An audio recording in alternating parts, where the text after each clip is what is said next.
Welcome to the Center of Light Radio with spiritual teacher, intuitive, musician, composer, and best-selling author of The Divine Principle, Anchoring Heaven on Earth, your host, Keith Anthony Blanchard. Center of Light Radio, Center of Divine Unfoldment and Reinforcement.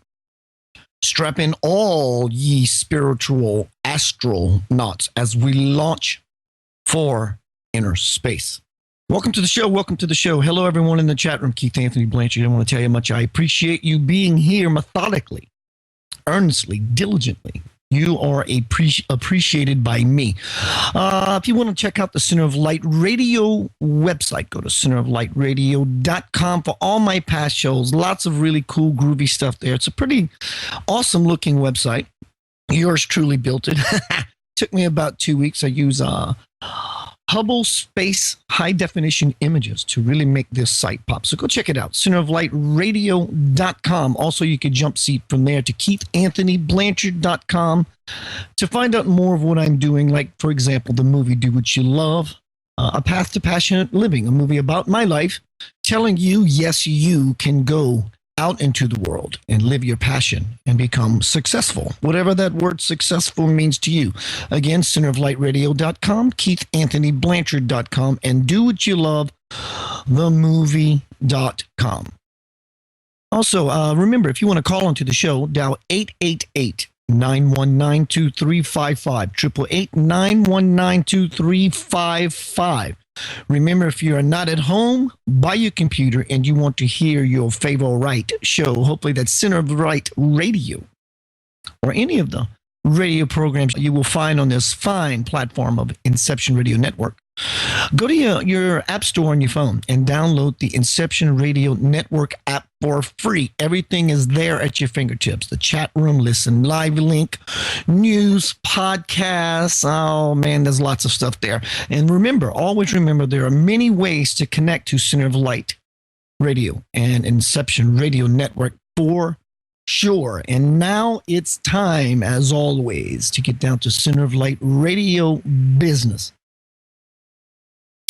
Tonight, on the Center of Light Radio, my guest is Claire Hough, and we will be discussing her new book, One True Home, Behind the Veil of Forgetfulness. This is going to be like really, really cool show for me, that's for sure. Author Claire Candy Hough, Claire Hough, there's a little swap going on here, speaks about her new novel, One True Home. That's what we're going to be talking about. We're also going to be talking about a really, really cool subject that I'm really, really interested in, playing some spiritual tennis with her back and forth in conversation about angelic walk-ins, about her angelic walk-in experience in 2003 as an angel practitioner, a Reiki Master, teacher, international radio show host. Well, that's new information for me. Clairvoyant, inspirational speaker, writer, and the list goes on.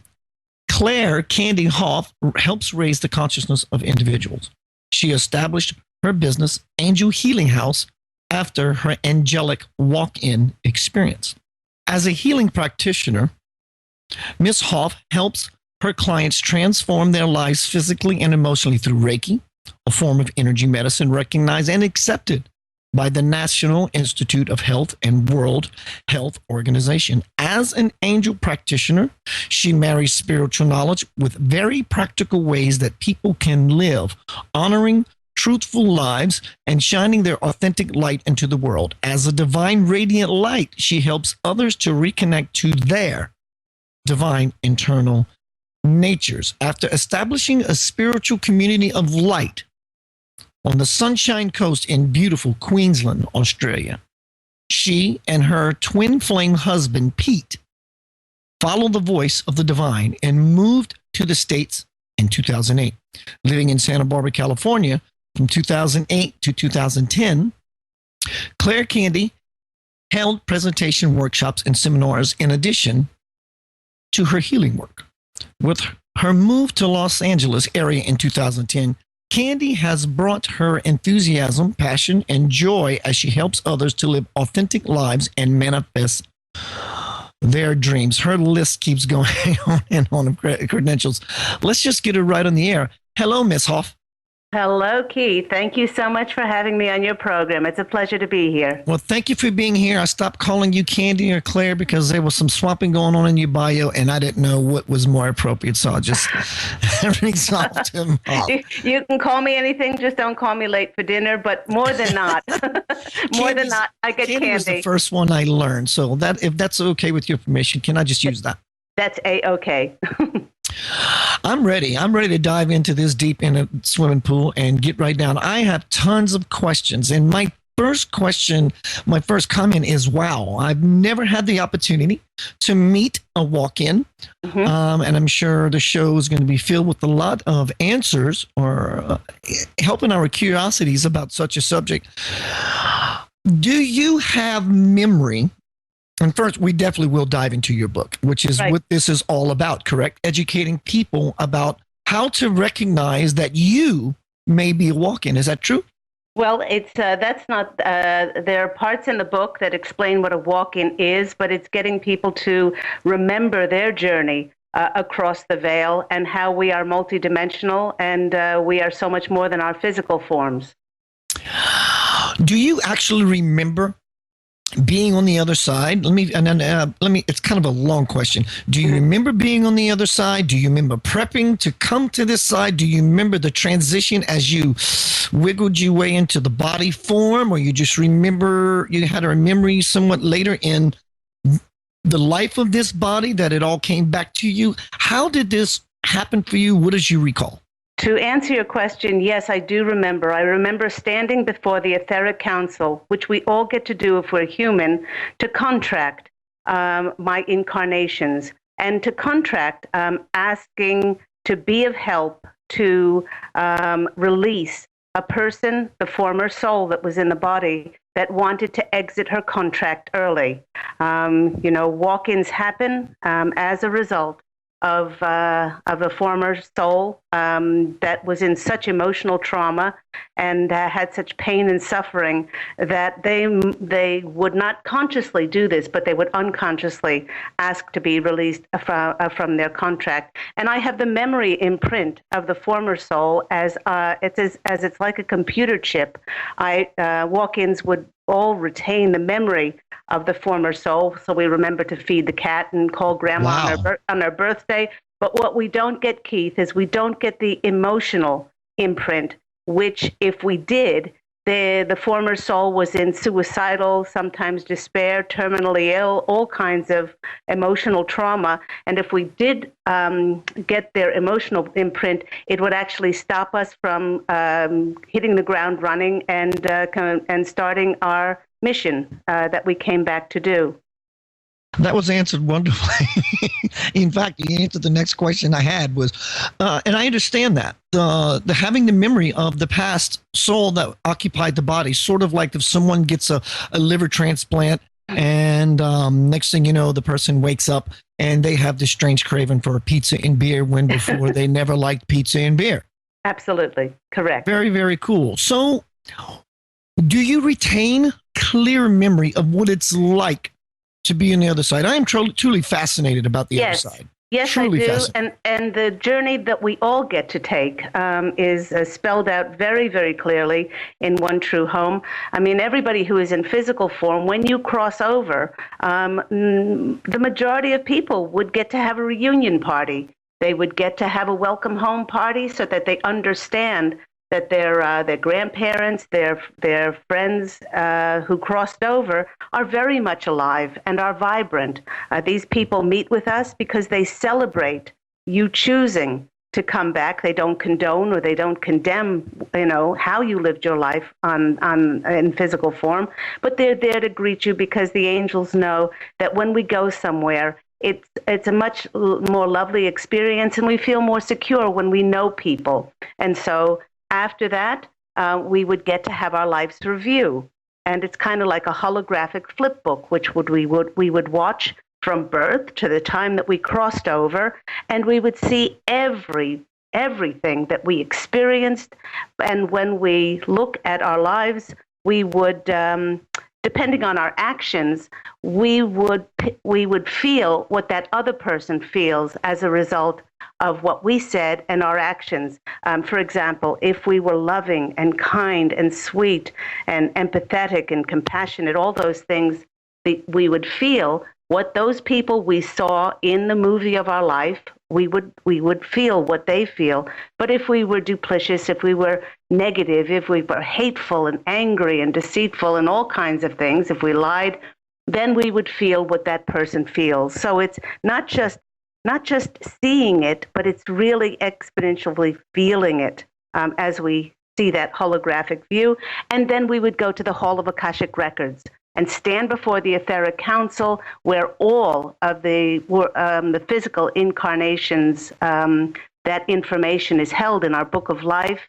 They would open up our contract, and they would review, how did we go with the lessons that we contracted? And there is no judgment. They don't hold up scorecards and say, you got a 9, 10 out of 10, or you got a 1.2, or there is absolutely no judgment. It's just to see how we went with our contract. And then after that, everyone chooses how they want to live their life in between lives, doing whatever they like, and exploring their creativity and their passion. I would go so far as to say, Keith, when you cross over, that you are going to go to the level that where the musicians are, along with Jim. No, so you mean I get to finally meet Jimi Hendrix? I just was about to say that. I just was about to say you're going to be with Jimi Hendrix. You're going to be with Bach. You're going to be rocking with Janis Joplin, whoever you want to be with. And that music, which you're going to be creating, will be channeled then down to the earth plane. Through some individual? To some individual. And this way, I'm just getting shocks all over the place. You will be rocking it on when you're in that level, on that level. And there's so many different levels of heaven. And this is what people are garnering from One True Home, Behind the Veil of Forgetfulness. It's told in an adventure style by our heroine Ariel, who goes from the physical to the non-physical, and her lives in between lives. But once they start reading it, instead of books that were written before that try to get you to believe in past lives, this awakens and reconnects the feeling inside of you that you have also done this. And it's making people just so wide-eyed and so awakened to the veil, to their one true home.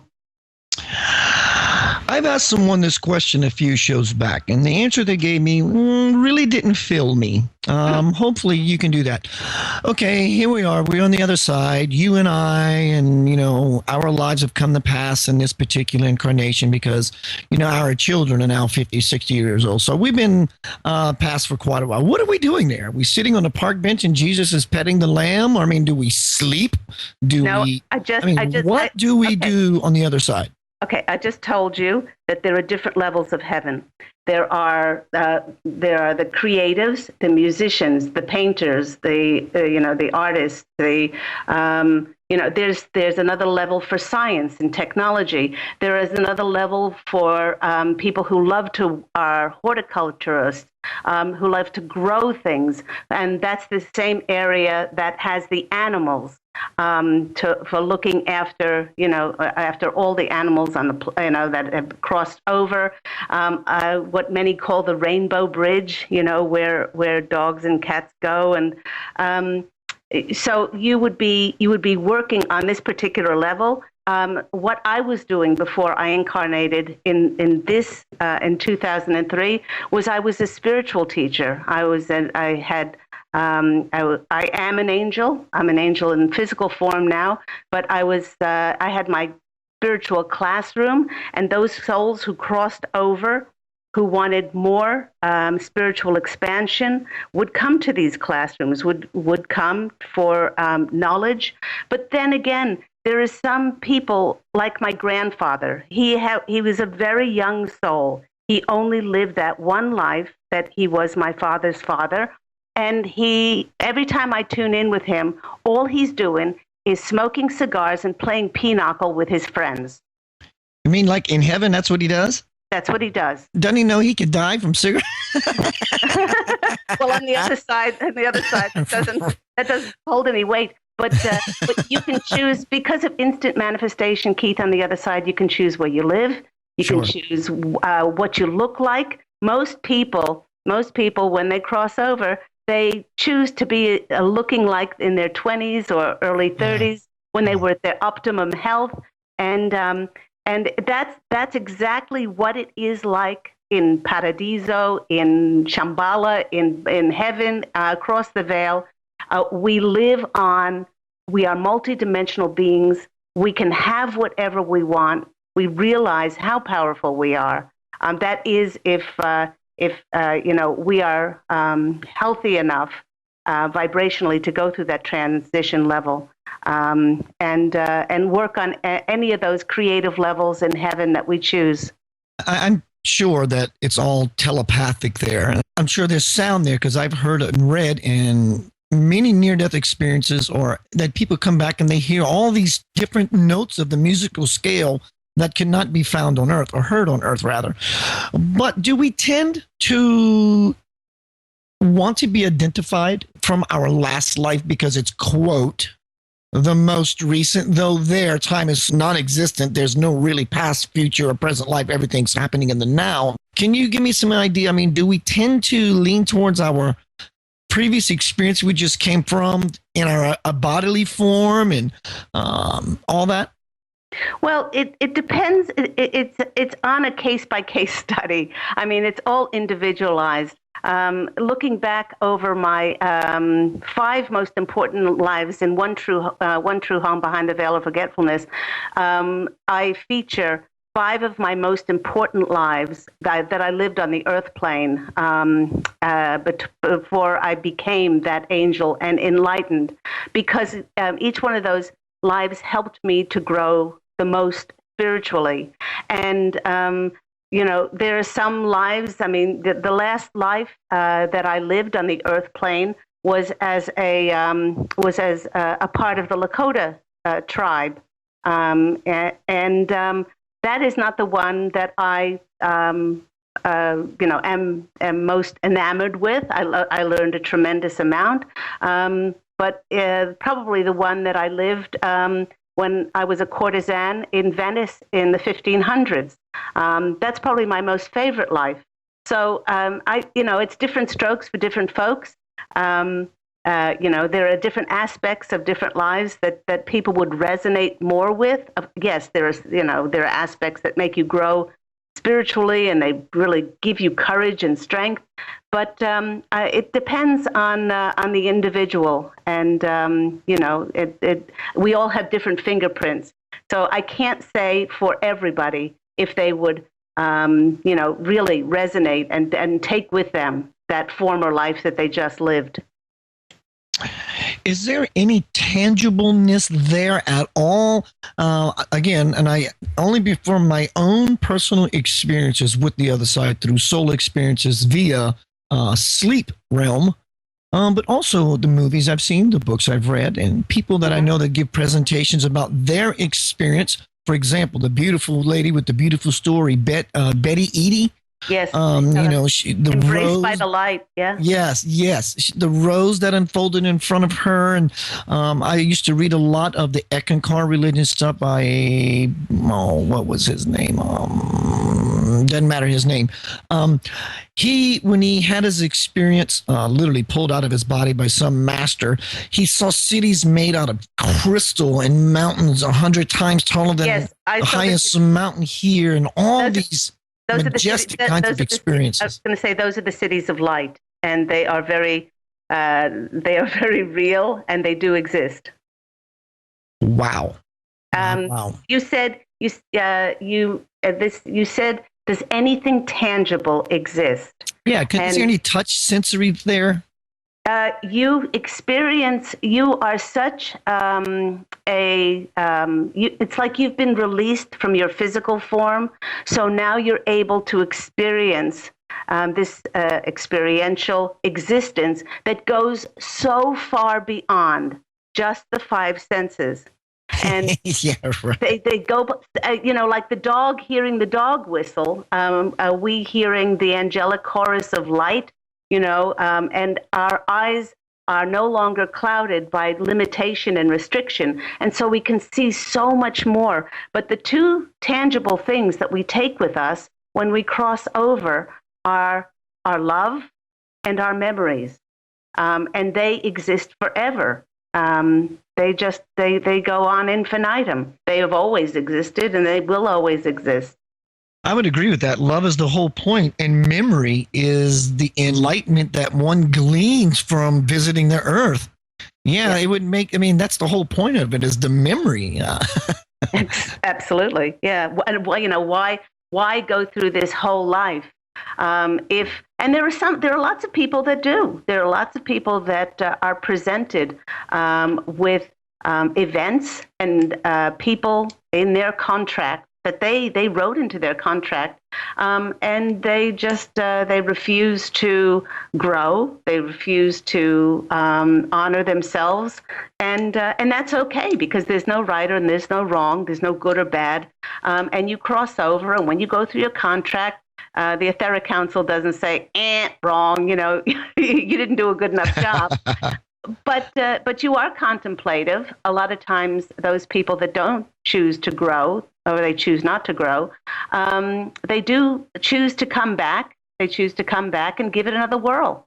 And then they would come in through a baby's body, unlike walk-ins like myself, who have earned the right to ask because of their spiritual advancement. They have earned the right to then visit those people on the earth plane who can't keep their life force energy going anymore, and unconsciously, never consciously, but unconsciously, wish to get out of their contract early.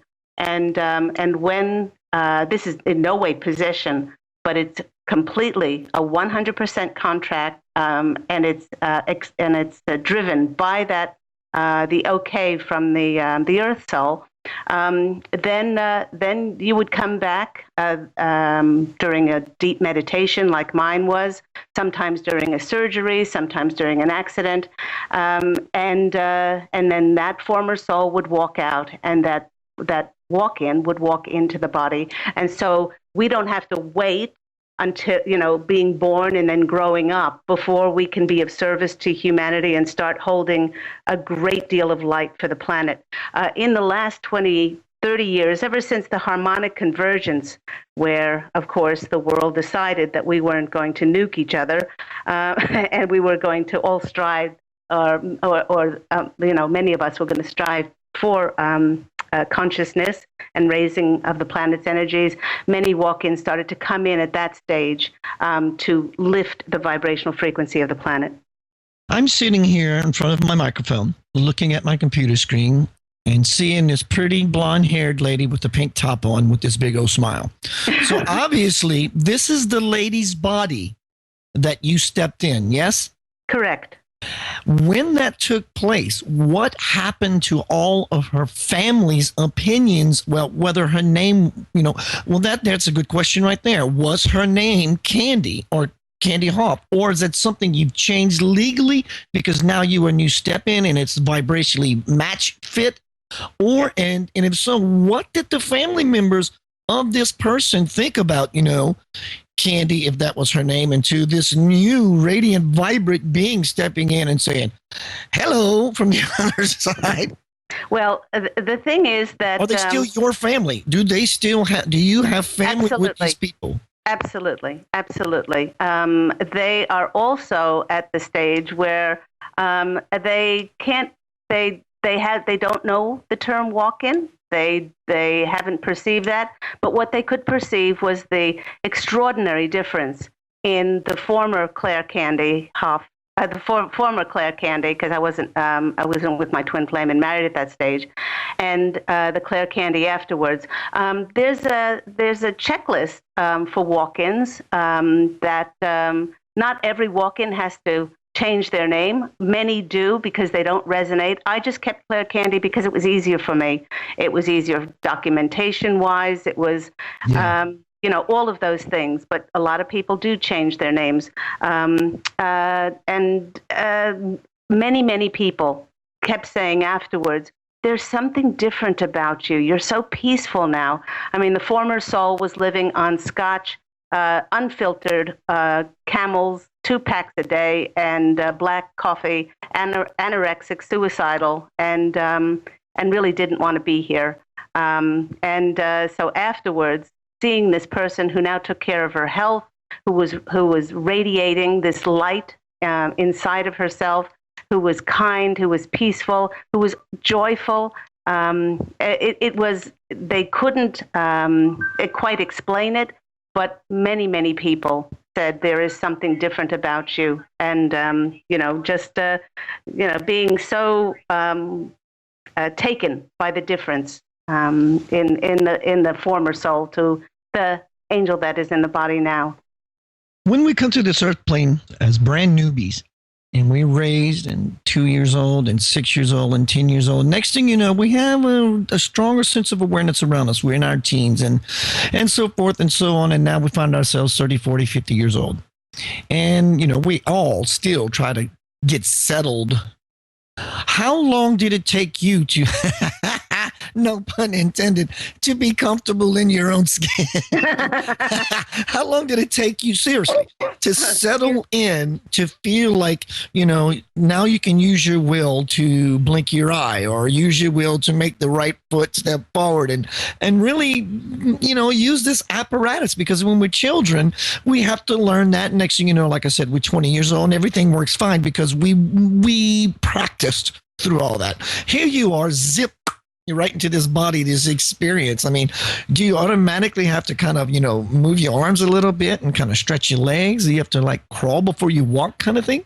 Well, the thing is that, you come in with the memory imprint, so you remember how to walk and breathe and talk and all of those things.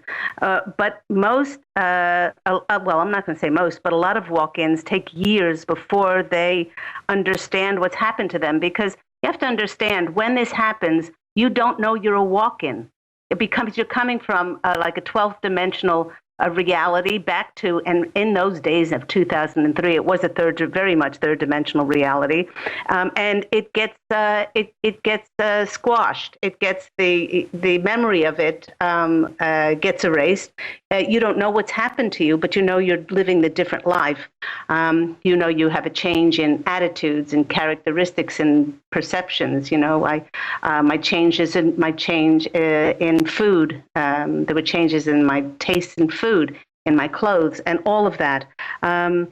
I was very lucky in that I lived the characteristics of the walk-in for 3 months, and then I was led to a spiritual healer and an international clairvoyant, a seer, who confirmed to me what had happened to me. And then Spirit allowed me to read the books. Only 6 months after I experienced the characteristics. So it wasn't like hypochondria where you would learn of a symptom and suddenly then you start to elicit those symptoms.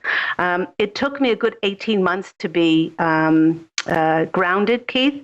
But certainly after I was told by those 2 significant people in my life, then I started to wear that skin much easier and to start bringing forth that mission. Right after that, I started to study my various disciplines in Reiki. I got my master teacher's degree in a very short amount of time, and then the universe, angels, started just bringing me copious amounts of people to step forth on that path. I must tell you, though, I mean, this is an interesting point.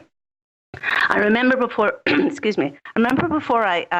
I came in, and I said to the Etheric Council that because I didn't want to come back, I had transmuted and transformed the birth and death wheel. They asked me if I would come back to hold light for the planet. And when the Etheric Council asks you this, you have free will. But I said I would only come back if I could have my twin flame on the earth plane. And twin flames have been very rare, a very rare occurrence, the reunion of them on the earth plane. And so I contracted to have my twin flame come back in a short amount of time after I incarnated. And you're going to love this, Keith. You're going to absolutely love this. 9 months after I walked in, I went to a Come As Your Favorite Rock Star party. I went to Stevie Nicks and the only Elvis out of about 100 people at the party wearing the all-in-one white jumpsuit, the gold buckle, the pompadour hair, the red cape, the aviator glasses. When Pete came into this party, he wanted to make movement to the people he knew. He felt like his feet were in cement. And I was at a stragglers table, and somebody said, "Yo, Elvis is in the house. Elvis, come sit at our table." He took a chair, plunked it at our table. 5 hours, we were still talking, and five days later, he asked to marry me. So you're saying he's a walk-in as well? No, he is not a walk-in. He is my twin flame. Okay, I'm trying to put this together. You walked into the body of this person at what age was she? She was 47 years of age. Keith, I was thinking so linearly, forgive me. I'm thinking while you're there and she's living her life and all of a sudden she shows up, or unless you're dating a considerably younger man. But I'm thinking, forgive me, I'm thinking so linearly, like everything is in real time. Oh, that's right. That this contract didn't happen outside of time. Perfect. Totally understood. If you would, we're at the bottom of the hour, please give out your contact. I'm just digging this show. Give out your contact information to our listening audience so they can find out more about you and your work. Absolutely. My business is Angel Healing House and can be found at the 3 W's, www.angelhealinghouse.com. And that number for Angel Healing House and Claire Candy Hough is 831-277-3716. Today, my guest is Claire Candy Hough, and we're speaking about her Angelic Walk-In Experience in 2003, as well as we got some other subjects we're going to be covering about her new book and her practice. A couple of more questions on this subject, if I may, Claire. Absolutely. We don't ever leave the other side. I think that's just impossible. It's not like we leave there to come here. There really is no there and here. Right. People don't understand that because I don't call myself a medium, but when I bring through messages, in my healing practice, grandma might come in, a grandmother from a client, and I say, "Oh, your grandmother wants you to know such and such." It's not like we have to look off in the distance to heaven somewhere up in the clouds. These people who are crossed over are us. They're as close as our next breath. They're as close as our next heartbeat. And when we cross over, it's in another dimension, which is a parallel dimension to where we are now. Yes, I understand that. It's another aspect of us. Yes, it's another aspect of us. So it's a lot of people have that. They do go through the tunnel. They do go through the light, to get to that place. But it's like, moving a quarter inch and then being across the veil. It's here with us now. Yes. And so we can all be considered walk-ins. In some respect, we can. Because, you just had it in one big bang. If then we all can be considered walk-ins, and that is not the case because most people do not incarnate as adults. They incarnate through a baby's body, and they go through the birth and death cycle. Because they've come back to learn those spiritual lessons and to expand themselves, be challenged, and have those practical experiences, because we learn better in contrast and we learn better in practice than we do in theory, and that's why we choose to have physical incarnations. So I don't think I would agree with Keith that everybody can be considered a walk-in, because to be a walk-in, you have to have that advanced spiritual knowledge to be able to then, earn that right. So once you come in with a mission. That was so strange. When I said the word there, the entire electricity in my region shut down.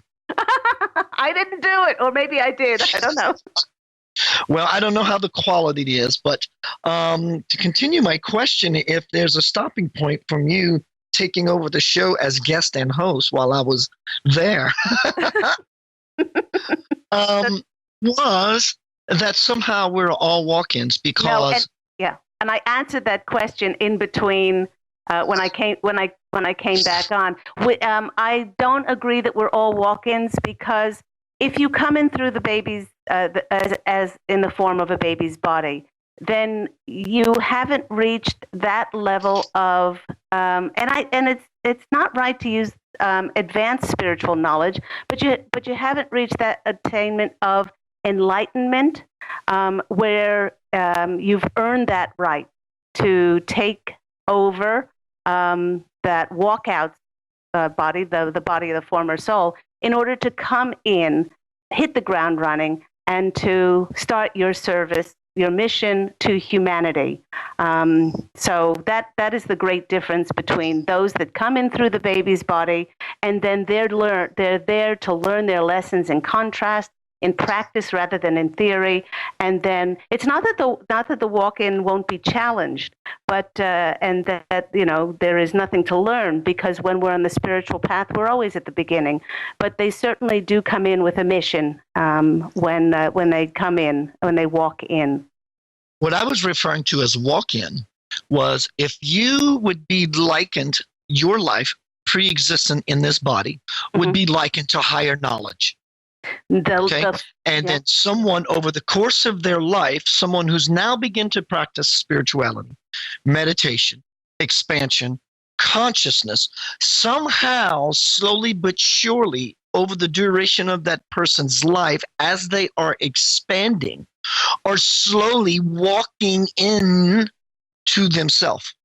Okay. From that higher perspective.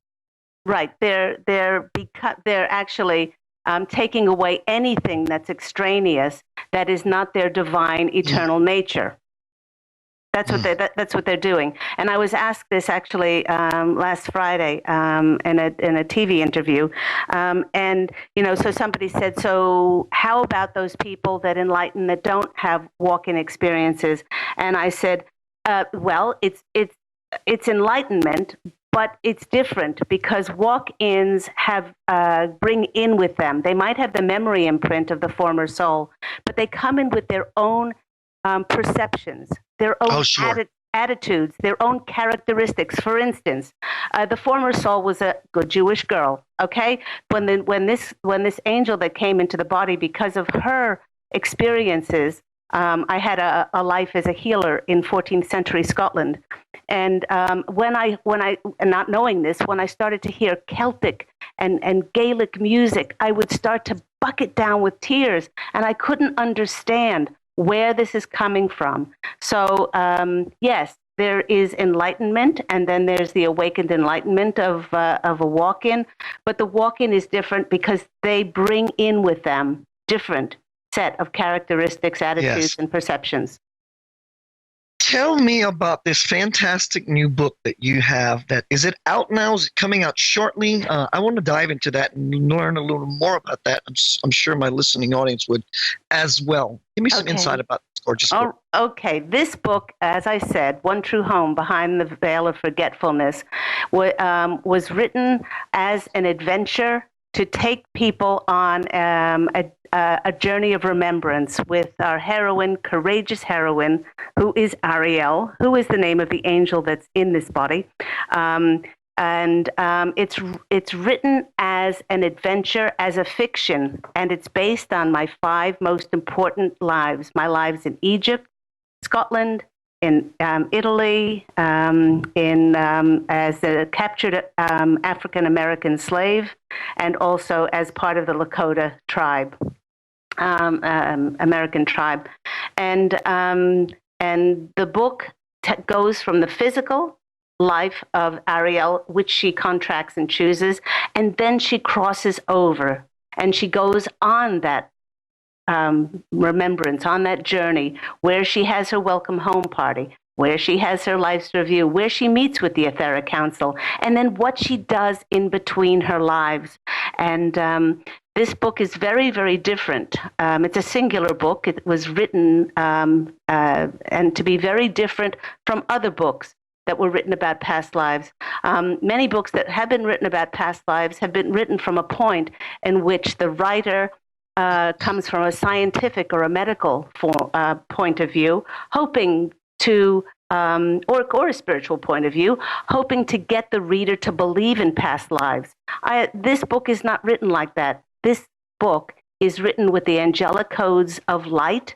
So when people read it, they start to remember that they're multidimensional beings and that they've gone on this journey themselves.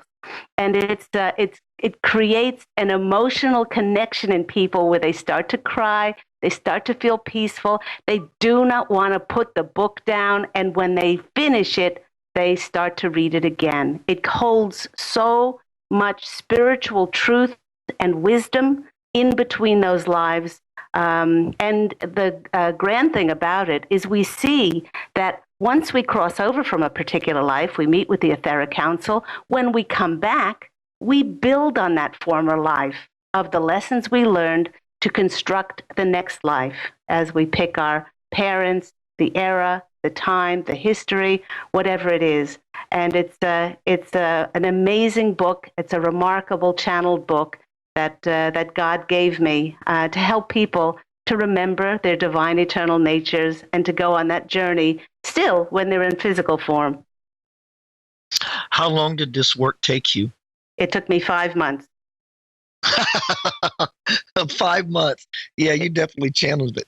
It was definitely 5 months. And the funny thing about it, Spirit knew that if I had my healing practice, if I had my, I have a busy house, chores or things to do in a house, or all the myriad of things that I was doing in the Sunshine Coast. I was teaching a great deal of students and masters, attuning masters.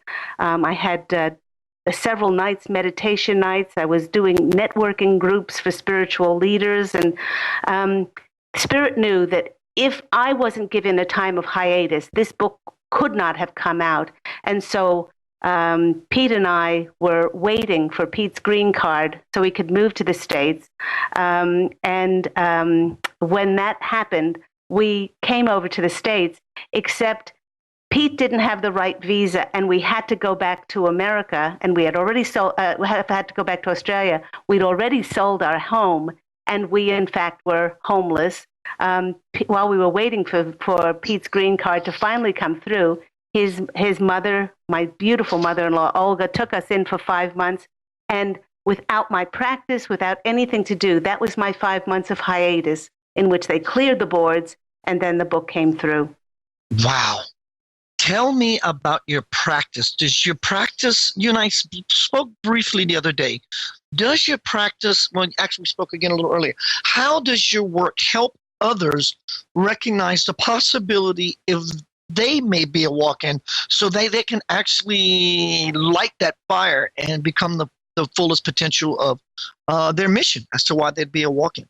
Okay. It's just not limited for people to find out about walk-ins. My practice is built on not teaching anybody anything, because we all have this extraordinary spiritual wisdom and knowledge inside of them ourselves.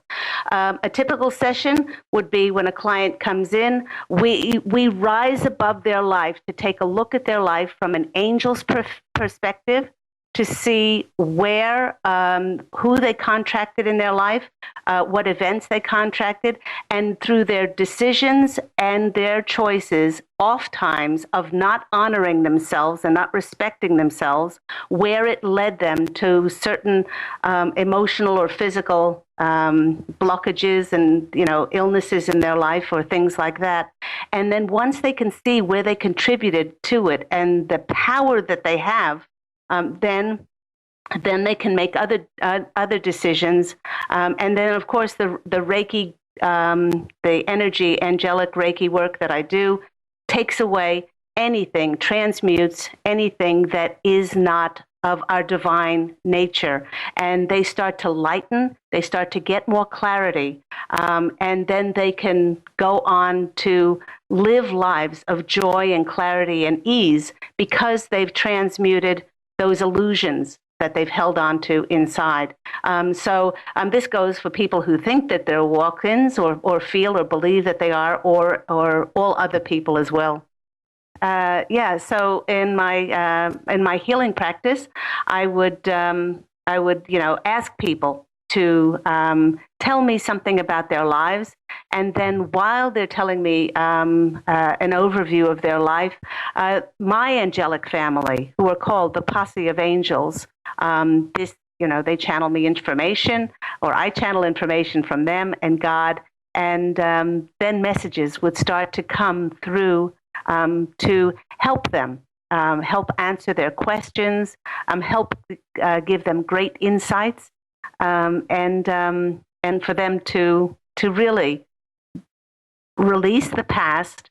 And so many of us are hanging on to anger, sadness, bitterness, resentment, regret, blame, judgment, and this causes triggers in our life. This causes us to react. And when this happens, we're not living in the present moment. We can't see the present moment. We can't interact with it.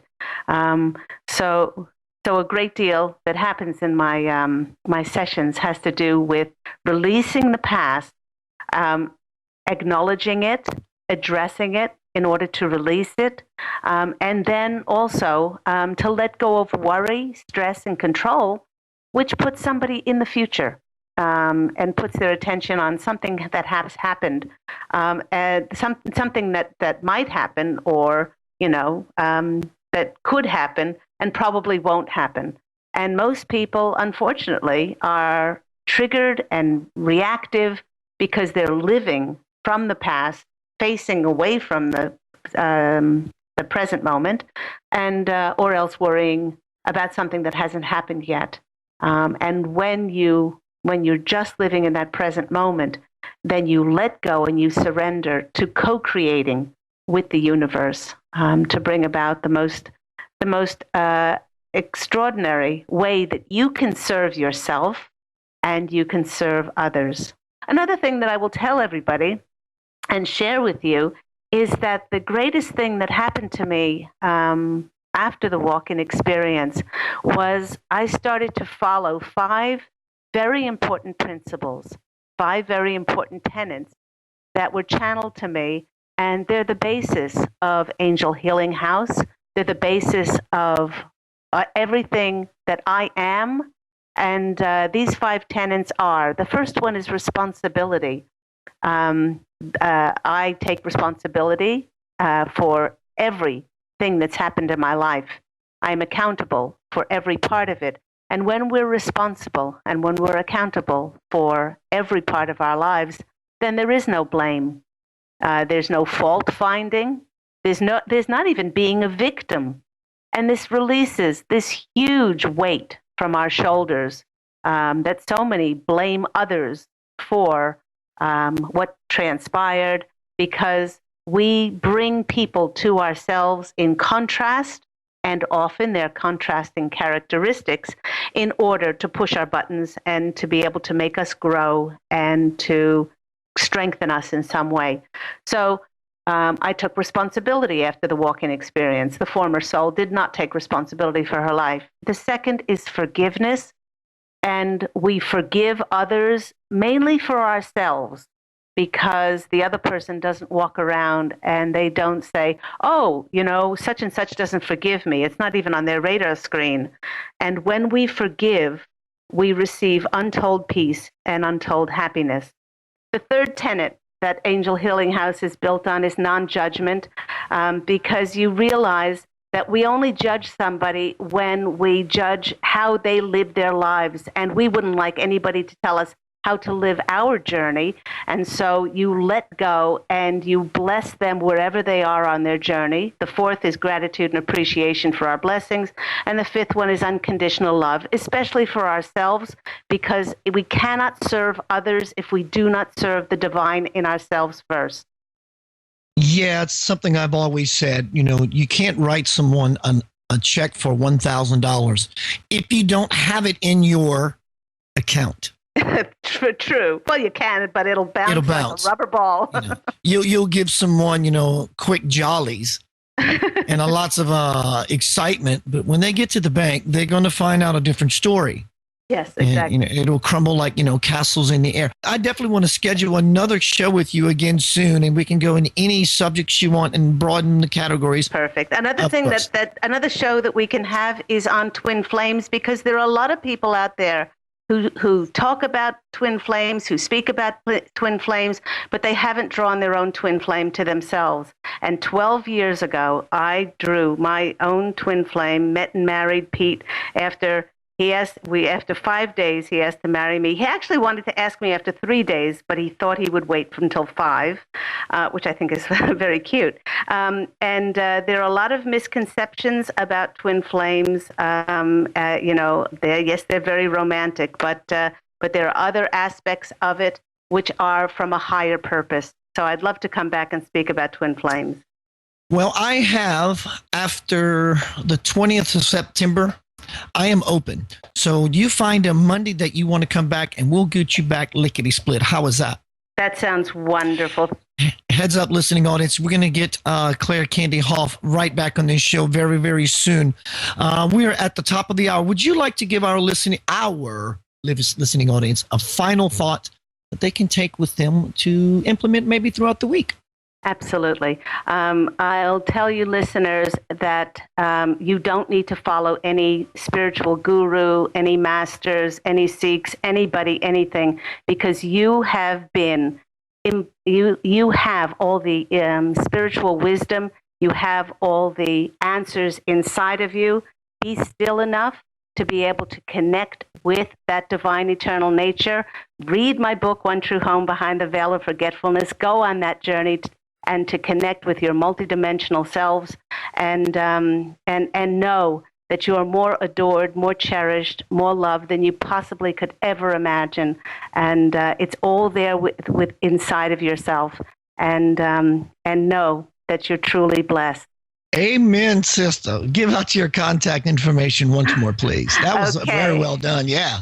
Thank you. You can find me at Angel Healing House, and that's the 3 W's, www.angelhealinghouse.com, and the number for Claire Candy Hough, my services, whatever, is 831-277-3716. I would love to hear from you. Miss Hough, please come back soon in a few weeks, hopefully. Will do. God bless you, Keith, for your beautiful light that you're shining on the planet. Thank you greatly.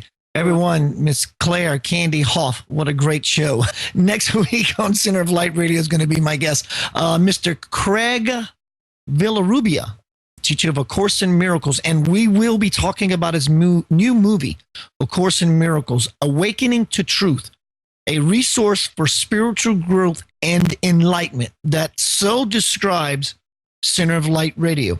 The following week is going to be Cynthia Francis Bacon. We're going to be talking about her litany beads, also known as prayer beads.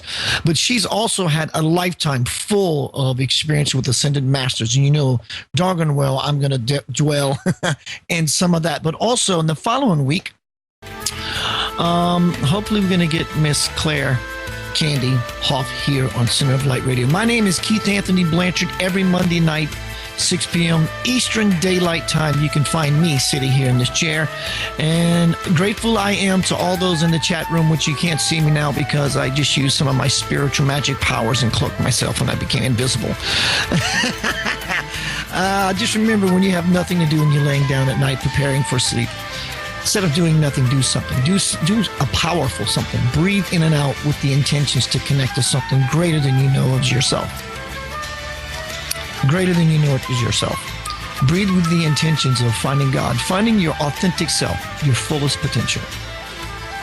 Always remember, ease into bliss, peace, love, and light. Keith Anthony Blanchard here, Center of Light Radio. Good evening. See inside.